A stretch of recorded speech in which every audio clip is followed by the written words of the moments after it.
அஸ்ஸலாமு அலைக்கும் வரஹ்மத்துல்லாஹி வபரகாத்துஹு.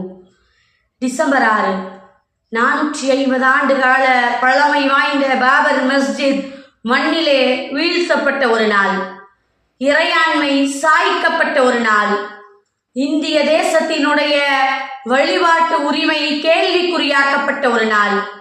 1992 ஆண்டு பாபர் மஸ்ஜித் இடிக்கப்பட்டு 33 ஆண்டுகள் கடந்து விட்டாலும் ஆறாத ரணங்களோடும் ஒளிகளோடும் இந்த இஸ்லாமிய சமூகம் இந்திய தேசத்திலே வழிபாட்டு உரிமையை இன்றைக்கும் எதிர்பார்த்து காத்திருக்கிறது.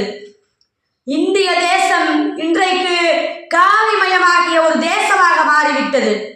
வாக்குரிமை, வழிபாட்டு உரிமை, வாழ்வுரிமை என அனைத்திலும் இன்றைக்கு கேள்விக்குறியாக்கப்பட்ட ஒரு சூழல் இந்திய தேசத்திலே நிலவிக் கொண்டிருக்கிறது.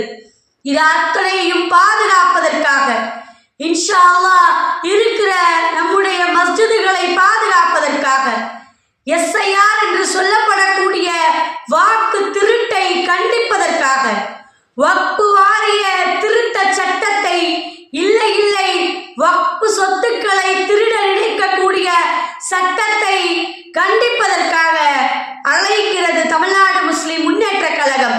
வரக்கூடிய டிசம்பர் 6 நாம் களம் காண இருக்கிறோம். குடும்பம் குடும்பமாக, அணி அணியாக இன்ஷா அல்லாஹ் களத்திலே நம்முடைய உரிமைகளுக்காக, நாம் இழந்த உரிமையை மீட்டெடுப்பதற்காக இன்ஷா அல்லாஹ் களம் காண இருக்கிறோம். கருப்பு துண்டோடு, கருப்பு கொடிகளோடு களத்திலே நாம் அத்துணை பேரும் ஒன்று கூட வேண்டும்.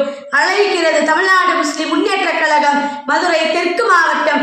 இன்ஷா அல்லாஹ் டிசம்பர் 6 நம்முடைய அத்தனை எதிர்ப்பு குரல்களையும் சங்கிகளினுடைய செவிட்டுக்காதுகளுக்கு பறைசாற்றுவதற்காக ஒவ்வொரு மாவட்ட தலைநகரங்களிலும் கண்டன ஆர்ப்பாட்டங்கள் ஏற்பாடு செய்யப்பட்டிருக்கிறது. களத்தை